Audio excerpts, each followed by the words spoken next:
Eu me lembro que uma certa feita, eu tinha apenas 8 anos ou 7 anos, 8 anos. E se tem um cara que era para dar, um camarada que era para dar tudo errado, era eu. Filho de pastor, era eu. Porque certa feita, eu me lembro na cidade de Guararapes, que o meu pai estava evangelizando, estava fazendo a obra de Deus.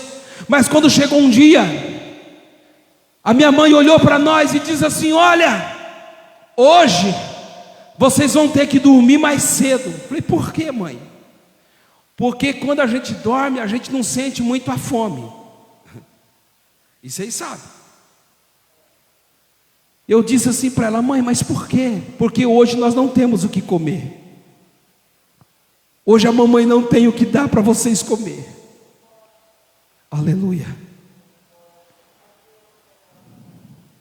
Você está entendendo nesta noite? E eu com 8 anos de idade, eu me lembro que naquela noite meu pai falou assim: nós vamos cultuar, e quando nós chegarmos no culto nós vamos dormir. E eu me lembro que meu pai pegava o microfone e pregava, igualzinho eu estou pregando aqui. Mas só Deus sabia como é que eu estava lá. E eu sentado no banco, e eu olhava, eu com 8 anos de idade, eu dizia assim para Deus: Deus, o Senhor falou que o Senhor tem uma chamada na minha vida. Com 8 anos, 6 anos de idade, já era batizado com o Espírito Santo. Com 7 anos de idade, 7 anos de idade, eu sentado nos bancos, Deus me revelava algo que ia acontecer, entregava recado de Deus. Recado não, entregava aquilo que Deus mandava, que Deus não manda recado. Mas eu sentado no banco, olhando meu pai pregar, e dizia: Senhor, desse jeito, Senhor, que o Senhor quer que eu vou na obra, sabendo que após o culto, mamãe já falou que nós vamos dormir cedo, porque não tem o que comer, não tem um alimento.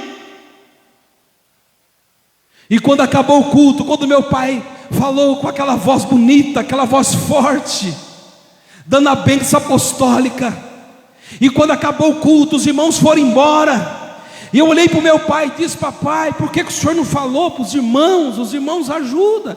E ali criança, vocês sabem, eu fui citando o nome dos irmãos, que eu sabia que tinha condições na igreja.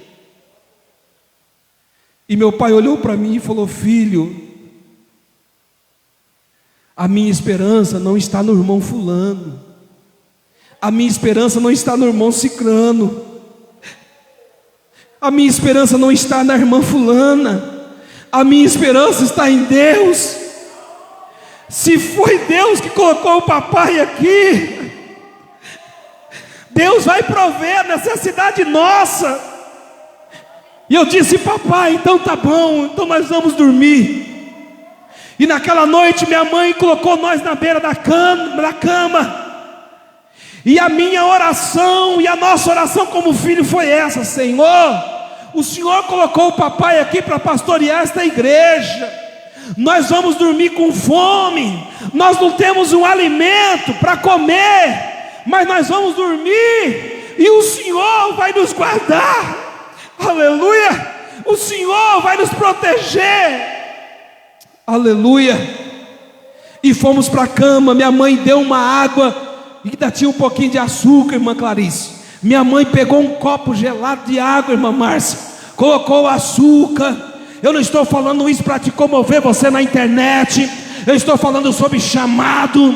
Eu estou falando sobre missões. Porque muitas das vezes alguém quer fazer missões, mas quer ir em Miami, quer ir em tal lugar. Não, meu irmão, aonde Deus te chamar, faça. Nem que for para você passar fome e necessidade, mas se Deus te escolheu, vai. Está entendendo nesta noite?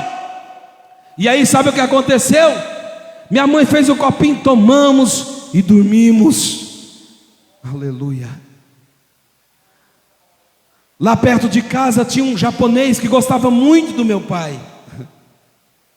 E aquele japonês passou em frente da casa onde nós morávamos, logo de manhã. E quando ele olhou para a casa, o Espírito Santo, aquele homem nem crente era, escute o que eu estou dizendo.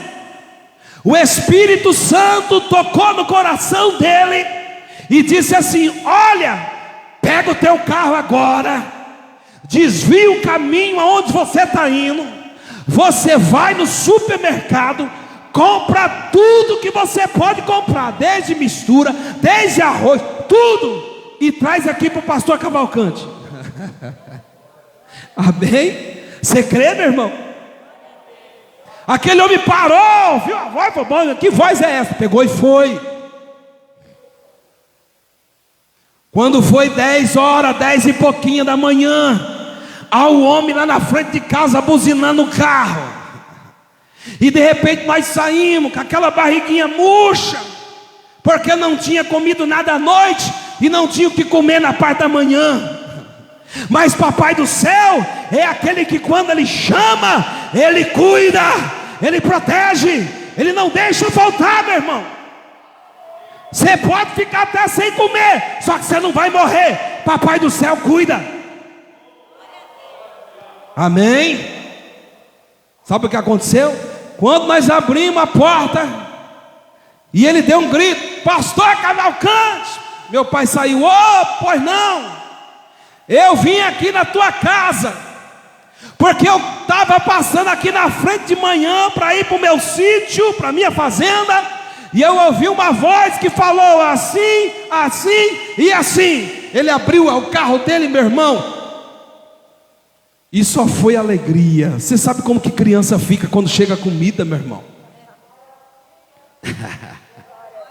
E nós foi só tirando mistura, carne. E ele disse assim: olha, não sei te explicar, mas eu ouvi uma voz que eu nunca ouvi na minha vida e falou para mim fazer isso. Ah, meu irmão, foi uma festa. Papai orou para ele, e aquele homem foi abençoado. Aquele homem foi um homem próspero na cidade de Guararapes. E ali a mamãe olhou para nós e disse: não falei, meu filho, que Deus ia prover a necessidade? Eu falei: é, mãe, Deus proveu, e ele proveu rápido. Amém, meus irmãos? Amém? Só que em nenhum momento eu via o meu pai negar de pregar, de falar do evangelho. Você via ele dizendo: Jesus Cristo salva, Jesus Cristo cura e batiza com o Espírito Santo, e ainda leva o homem para o céu. Papai foi embora, não deixou nós ricos não, irmã Clarice, porque Deus sabe. Amém? Mas uma coisa ele deixou: meu filho, nunca se desvie do caminho do Senhor, nunca se afaste de Jesus, porque esse Jesus que nós servimos, ele é lindo, ele é maravilhoso. Você crê nesta noite? Amém, meus irmãos? Se coloque de pé nesta noite. Diga comigo: aconteça o que acontecer,